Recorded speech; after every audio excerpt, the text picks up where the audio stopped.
सबको फिर से गुड मॉर्निंग। ओके, तो बेटा हम लोग रहीम दास को पढ़ रहे थे या रहीम दास को पढ़ेंगे, पर कह रहे थे पढ़ेंगे ही। स्क्रीन दिख रही है ना?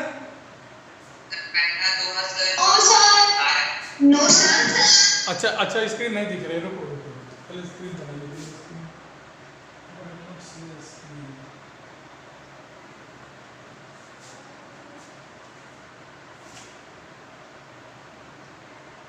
अब दिख रही है बेटा? Yes sir. अब दिख रही है? Yes sir. No sir. Sir दिख रही है।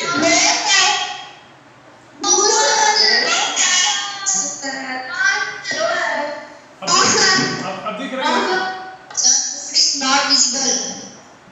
अच्छा स्क्रीन सर टीम में पढ़ी दिख रही है तो आपने खोला है।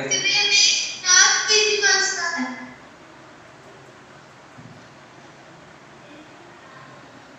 Sir visible No sir. Sir अब विजिबल नहीं है। विजिबल नहीं है?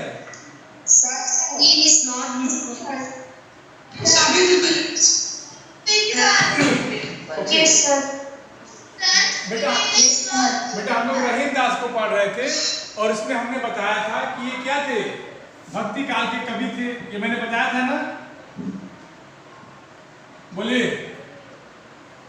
यस सर, वो अकबर के कोर्ट में Yes sir. कोर्ट में कभी थे वो। अकबर के कोर्ट में कवि थे। अकबर के संरक्षक थे, ठीक?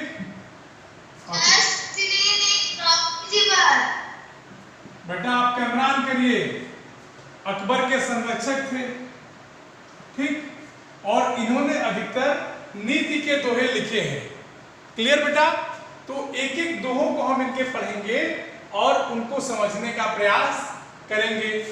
इतना सब जितना मैंने पिछली क्लास में बताया था, इतना सब क्लियर होगा, है कि नहीं?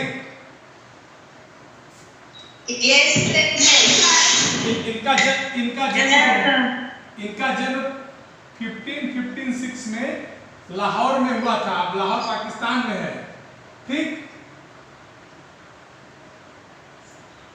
बात क्लियर? ओके?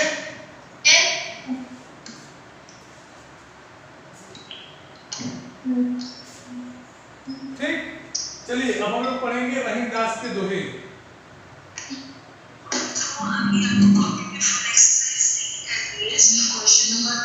बेटा बात नहीं, don't talk to each other. कोई किसी से बात नहीं करेगा।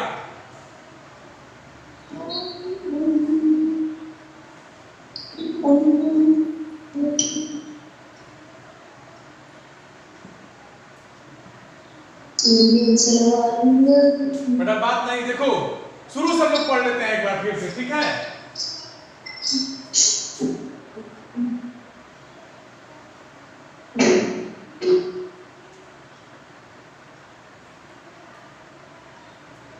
देखो पहला दोहा बेटा है, कहीं रहीम संपत्ति सगे बनत बहुत बहुरीत, विपत कसौटी जे कसे तेई साचे मित। मित माने होता है मित्र। मित माने क्या होता है? मित्र, ठीक? उसके बाद कहीं रहीम संपत्ति सगे, ठीक? विपत्ति माने होता है दुख। संपत्ति सगे, सगे माने होता है अपना। अब देखिए जो पहला दोहा है बेटा, इसमें रहीम दास ने सच्चे मित्र के बारे में बताया है। किसके बारे में बताया है? सच्चे मित्र के बारे में बताया है कि सच्चा मित्र कैसा होना चाहिए। तो कहते हैं कि कहीं रहीम संपत्ति सगे बनत बहुत बहुरीत। रहीम दास जी कहते हैं कि जब आप धनवान हो, जब आपके पास सुख हो, आपके पास अधिक संपत्ति हो, तो बहुत से लोग आपसे रिश्ता जोड़ेंगे, ठीक? बहुत से लोग आपको अपना कहेंगे, लेकिन विपत्ति कसौटी जे कसे 23 साचे मीत। लेकिन जब आपके ऊपर दुख आए और उस समय जो आपकी सहायता करे, जो आपकी मदद करे, वही आपका सच्चा मित्र होगा। तो रहीमदास के कहने का मतलब है, इस दोहे के कहने का भाव क्या है, इसका भाव क्या है कि जो विपत्ति में काम आए, विपत्ति में काम आने वाला ही सच्चा मित्र होता है। विपत्ति में काम आने वाला मित्र ही काम आने वाला सच्चा मित्र होता है। ठीक, क्लियर?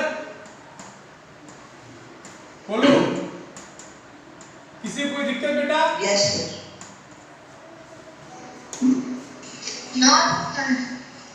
चलिए अगला हम देखते हैं। अगला हमारा जो दूसरा है, दूसरा दोहा क्या है हमारा? कह रहे हैं कि जाल परे जल जात बही तज मिलन को मोह। देखिए कितनी बड़ी लाइन लिखी गई है कि जाल परे जल जात बही तज मिलन को मोह, रहीमन मछली नीर को तौन छाड़त छोह। कहते हैं जाल परे जल जात बही। कितनी गजब बात लिखी रहीमदास ने कि जाल परे जल जात बही तज मीलन को मोह। मीन माने होता है मछली। मीन माने क्या होता है बेटा? मछली। कहते हैं कि जब जल में जाल डाला जाता है, जब पानी में मछली को पकड़ने के लिए जाल डाला जाता है, तो क्या होता है कि पानी जो है जाल को क्रॉस करके, पार करके आगे निकल जाता है। और रहीमन मछली नीर को तौन छाड़े छो, और मछलियों को बाहर निकाल दिया जाता है, तो मछलियां जल के लिए व्याकुल होके मर जाती हैं। लेकिन जल को इसका मोह समझ में नहीं आता कि, और वो जाल के बाहर निकल जाता है। तो कहते हैं कि जाल परे जल जात बही। जो पानी होता है वो जाल के पड़ने पर जाल को पार करके निकल जाता है। अतज मीनन को मोह, उसको मछलियों की तनिक भी चिंता नहीं होती। और मछलियां जब बाहर निकल जाती हैं तो रहीमदास जी कहते हैं कि रहीमन मछली नीर को तौन छाड़त छो। मतलब कि उसके बाद भी जो मछलियां होती हैं वो नीर के प्रति, जल के प्रति अपना मोह नहीं छोड़ती और व्याकुल होके मर जाती हैं। कहने का मतलब है कि मछलियों का जल के प्रति सच्चा प्रेम, इसका भाव क्या होगा? मछलियों का जल के प्रति सच्चा प्रेम।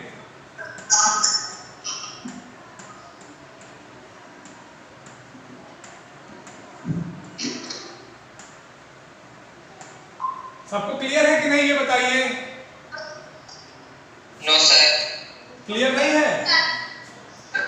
इसमें क्लियर नहीं है? No sir. इसमें क्या दिक्कत है बताओ? सर इसका मीनिंग नहीं समझ में आया। हाँ, अब सुनो, जब सुनोगे तब समझ में आएगा। जो दोहा दिया गया है कि जाल परे जल जात बही तज मीनन को मोह, रहीमन मछली नीर को तौन छाड़त छो। इसमें मछलियों का जल के प्रति प्रेम दर्शाया गया है।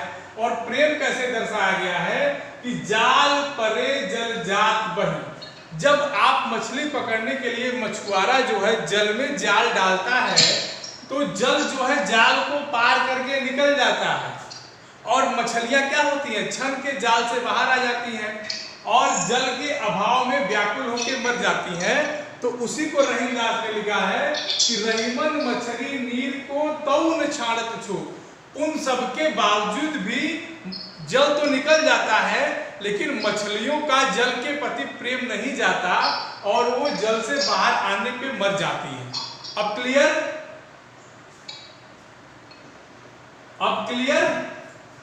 Yes, sir. चलो अगला है तुम्हारा बेटा। Excuse me, sir. बेटा पढ़ा लेने दो, तब उसके बाद पूछो। पहले पढ़ा लेने दो पूरा। अगला है तरुवर फल नहीं खात है, सरवर पियत न पान, अकहि रहीम पर काज हित, संपत्ति सचहि सुजान। तरुवर माने होता है पेड़,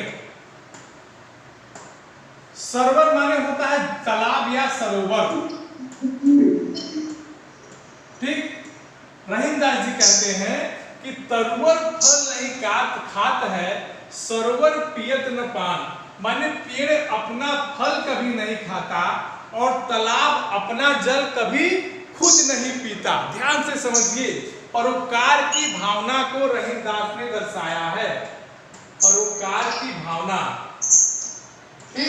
कहते हैं कि तरुवर फल नहीं खात है, सरवर पियत न पान, अकहि रहीम पर काज हित, संपत्ति सचहि सुजान। सुजान माने होता है सज्जन पुरुष या बुद्धिमान पुरुष। सज्जन या बुद्धिमान पुरुष।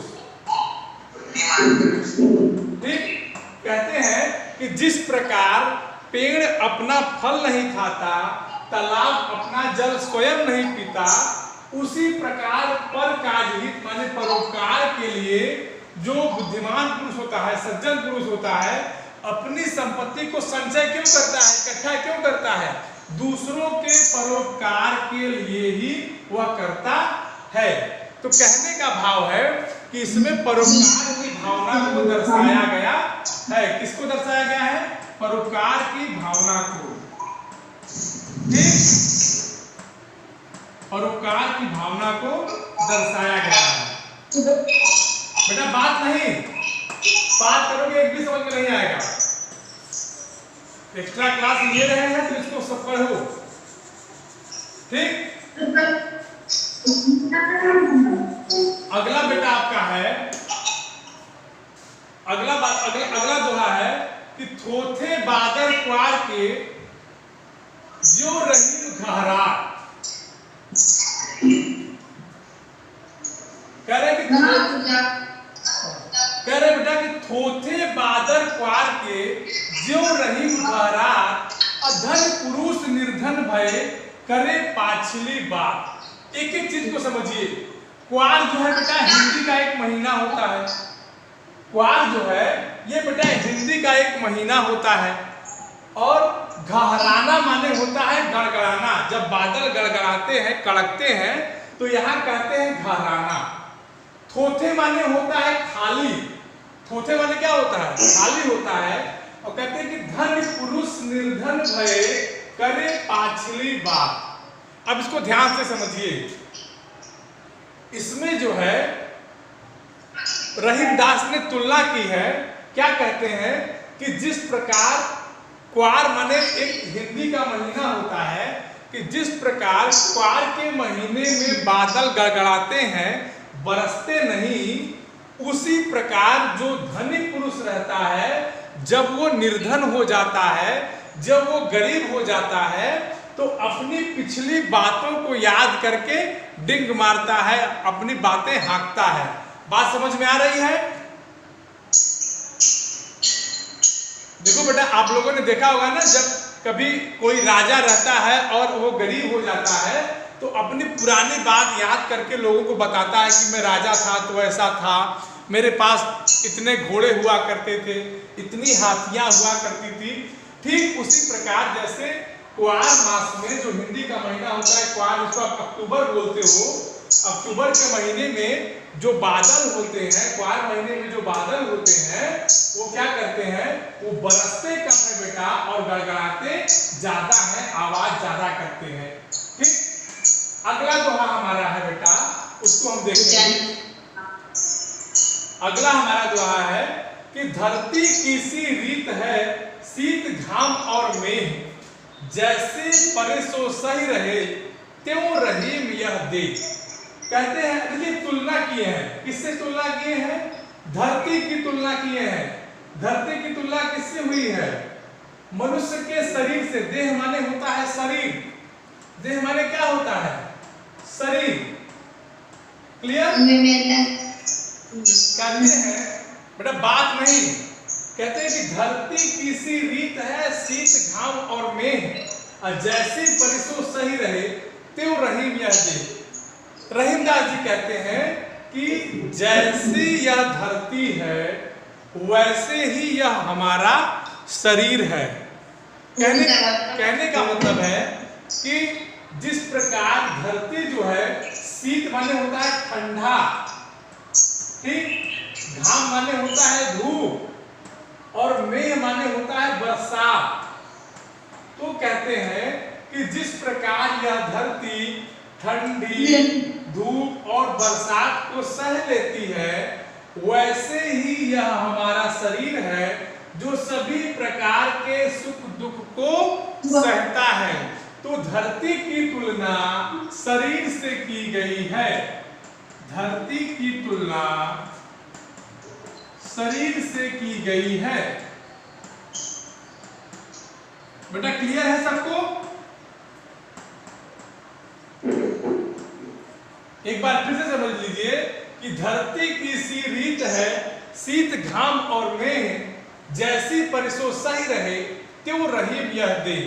रहीमदास जी कहते हैं कि जिस प्रकार धरती की यह रीति है, धरती की यह स्टाइल है, धरती की यह परंपरा है कि वह शीत घाम और मेघ, ठंडी धूप और बरसात को सह रही है, उसी प्रकार यह देह है, यह हमारा शरीर है जो किसी भी प्रकार के सुख को दुख को क्या करेगा, सह लेगा।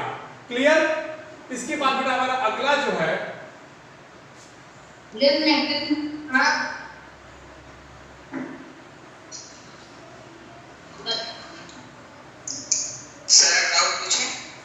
बेटा, हाँ अब पूछो, बताओ तुमको क्या प्रॉब्लम है, किसको क्या प्रॉब्लम है, किसमें क्या प्रॉब्लम है? Excuse me sir. हाँ बेटा बताओ। सर मुझे तीसरा दोहा समझ नहीं आया। तीसरा दोहा सर मुझे तीसरा बस अब सुन लिए, अब कोई नहीं बोलेगा। अब तीसरा दोहा समझिए। कह रहा है कि तरुवर फल नहीं खात है, सरोवर पियत न पान, अकहि रहीम पर काज हित, संपत्ति सिंचहि सुजान। जिस रहीमदास जी कहते हैं कि जिस प्रकार पेड़ अपना फल नहीं खाता, तालाब अपना जल स्वयं नहीं पीता, ठीक उसी प्रकार जो सज्जन पुरुष होता है, जो बुद्धिमान पुरुष होता है, अपनी संपत्ति को दूसरों के परोपकार के लिए इकट्ठा करता है। माने जो उसका धन होता है वो दूसरों के परोपकार में काम आता है। और बताओ। हाँ बेटा बताओ। सर कहते कि सर हर लोहे के पीछे सर एक नींव होती है। हाँ तो सर आपने बातों के पीछे की सीख नहीं बताई। मैंने भाव बताया ना बेटा, मैंने भाव बताया ना कि बुद्धिमान पुरुष जो है हमेशा परोपकार के लिए क्या करता है, अपनी संपत्ति को जुटाता है। तो इसमें सज्जनों की बात की गई है। सीख तो यही है ना कि इसकी सीख क्या है? इसकी सीख यही है कि हमें भी हमेशा परोपकार करने के लिए तैयार रहना चाहिए। ठीक? हाँ बेटा बताओ। सर पहले वाले की सीख ये थी कि हमको अपने देश से प्रेम करना चाहिए। जिस प्रकार मछली को पानी से बाहर निकाल देने पर वो पानी के अभाव में मर जाती है, ओके, क्योंकि वो पानी से क्या करती है, प्रेम करती है। क्लियर? कह रहे हैं कि थोथे बादर क्वार के जो रहीम घहरात, अधन पुरुष निर्धन भय करे पाछली बात। देखो क्वार हिंदी का महीना होता है, ठीक? तो रहीमदास जी कहते हैं कि जिस प्रकार क्वार के बादल बरसते नहीं है, गड़गड़ाते ज्यादा हैं, गरजते ज्यादा हैं, क्योंकि वो बरसात तो करते नहीं, उसी प्रकार जब धनी पुरुष जो राजा होता है वो गरीब हो जाता है तो वह अपनी पुरानी बात याद करके लोगों को बताता है। ठीक? इसमें रहीमदास जी कह रहे हैं कि धरती की सी रीत है, शीत घाम और मेघ जैसी परिसो सही रहे त्यों रहीम यह दे। रहीमदास जी कहते हैं कि जिस प्रकार यह धरती है, यह पृथ्वी है, जो ठंडी भी सहती है, धूप भी सहती है, बरसात भी सहती है, उसी प्रकार यह हमारा शरीर है जो किसी भी प्रकार के सुख दुख को सह लेता है। मतलब धरती की तुलना किससे की गई है? शरीर से की गई है। इतना क्लियर, इतना समझ में आया? जिसको बेटा जहां भी जो भी प्रॉब्लम हो वो पूछे। हाँ हाँ बेटा बोलो। सर अगर दोहे को परिभाषा में लिखना हो, हाँ, तो मतलब दोहे की परिभाषा हाँ, तो क्या होगा? तो सुनो, दोहा की परिभाषा क्या होगी? एक ये दोहा जो देख रहा है सामने स्क्रीन पे दिखाई दे रहा है तुम्हें, तुम्हारी किताब में जो दोहा है, कोई दोहा देख रहे हो तुम? रुको, स्क्रीन इसकी शेयर हमको लगता है नहीं है, एक मिनट।